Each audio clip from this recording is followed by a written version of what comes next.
Hi, Johnny Red here. The great divide between those who still believe the mainstream media and those who don't is becoming more well defined with each day, with each event that makes the news. Most people's positions are entrenched, and they won't shift their views unless something really shakes them up. While this is not earth-shaking, but it does, in my opinion, provide a reason, at least, to distrust the Washington Post and, by proxy, most major news sources. News would be in quotes. When I first saw this Washington Post headline, Trump's false claim that the WHO said that coronavirus was not communicable, I wasn't surprised. Everything they write about Trump is negative, but this one is so easily shredded that I had to make a video about it. They actually had the gall, the extreme chutzpah, to call this a fact check. The headline is directly contradicted in the body of the article. First, it gives Trump's quote, which you can read here.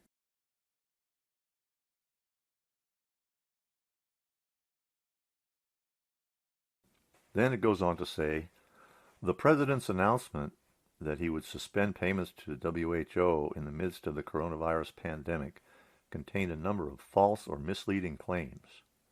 He faulted the WHO for believing that China was doing a good job and praising its transparency when he had done the same thing at the time. He claimed that the WHO fought his decision to impose some restrictions on travel from China, but WHO officials said nothing publicly. Their opposition to travel restrictions has been a consistent WHO policy. Okay, so he made the initial mistake of believing China, even as the WHO believed China. This was before it became evident that China had a huge epidemic and was covering it up. Washington Post then says Trump claimed that the WHO fought his decision to impose some travel restrictions, implying that this claim is false. It then says that WHO's policy has always been in opposition to travel restrictions. So Trump was right. WHO did oppose or fight the travel restrictions that Trump was imposing. Okay, Washington Post, so far you're 0 for 2. First, the claim that Trump was lying or hypocritical in accusing WHO of parroting China's lies falls flat. No one had reason not to believe China at that time. The second claim, that the WHO fought his travel restrictions, was true, as your own words state, that WHO's policy opposes travel restrictions. Next, the Washington Post says, that's the usual Trump hyperbole and flip-flopping. I thought this was supposed to be a fact check, not an opinion piece. The last sentence there was pure editorializing. It's disingenuous at the very least to put such an opinionated statement in a so-called fact check. Washington Post then goes on. For the purposes of this fact check, we will examine the part of Trump's statement that holds some credibility, that the WHO did not alert the world quickly enough and that the new virus could travel among people. We have assembled a detailed timeline to look at what the organization said. So on December 31st, the Taiwan Centers for Disease Control said that it sent an email to the WHO regarding rumors of at least 7 cases of atypical pneumonia, which it said is code in China for a disease transmitted between humans caused by coronavirus. Now, Taiwan is not a member of the WHO, and the WHO says the email never mentioned human-to-human transmission.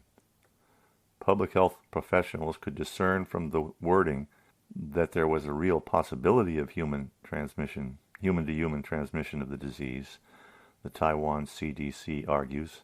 However, because at the time there were as yet no cases of the disease in Taiwan, we could not state directly and conclusively that there had been human-to-human transmission.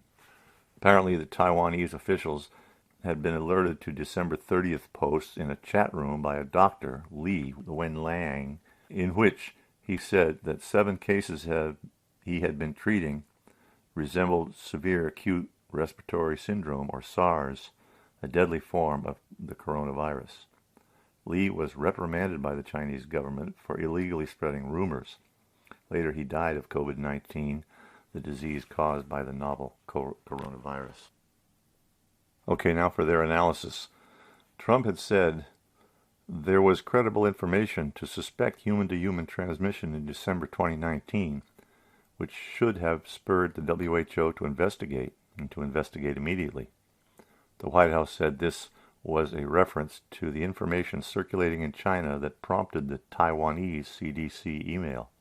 Taiwan authorities contacted the WHO about medical staff in Wuhan who were getting ill with a new type of pneumonia, signaling human-to-human transmission, a senior administration official said.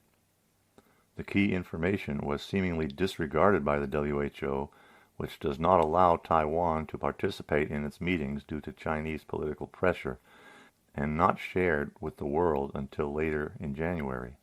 But at best, we're talking about the last 2 days in December, says the Washington Post.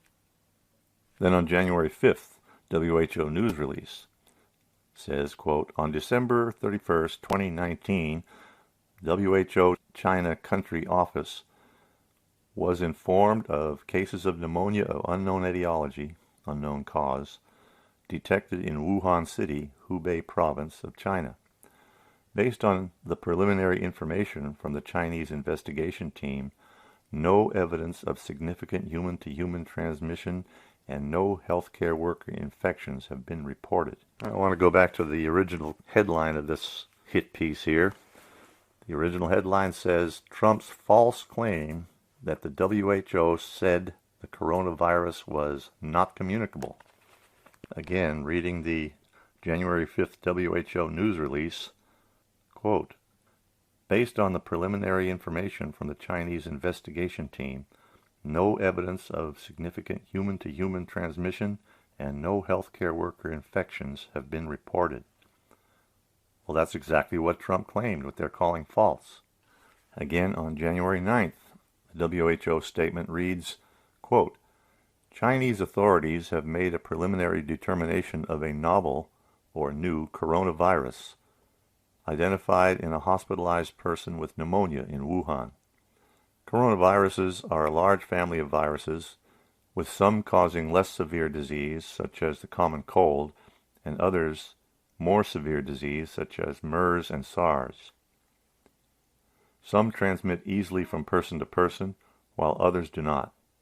According to Chinese authorities, the virus in question can cause severe illness in some patients and does not transmit readily between people. More comprehensive information is required to understand the current status and epidemiology of the outbreak and the clinical picture. So on January 9th, they're still saying that it does not transmit readily between people. Then on January 10th, WHO health worker guidance reads, based on experience with SARS and MERS and known modes of transmission of respiratory viruses, infection and prevention control guidance were published to protect health workers, recommending droplet and contact precautions when caring for patients, and airborne precautions for aerosol-generating procedures conducted by health workers. So finally, on January 10th, they're saying that healthcare workers should observe droplet and contact precautions, and aerosol if there's aerosol-generating procedures. Then on January 12th, another news release by WHO, the evidence is highly suggestive that the outbreak is associated with exposures in one seafood market in Wuhan. The market was closed on the 1st of January 2020. At this stage, there is no infection among healthcare workers and no clear evidence of human-to-human transmission. Again, just about echoing what Trump said and what the Washington Post is calling a false claim. It's unbelievable. The headline is in exact opposition to what's stated in the article here. Well, it looks like it's up to us to fact-check the Washington Post and the New York Times and CNN and MSNBC et al. All right, that's all for now. Thanks. Spread this around and keep your eyes open for other lies from the mainstream media. You won't have to look hard.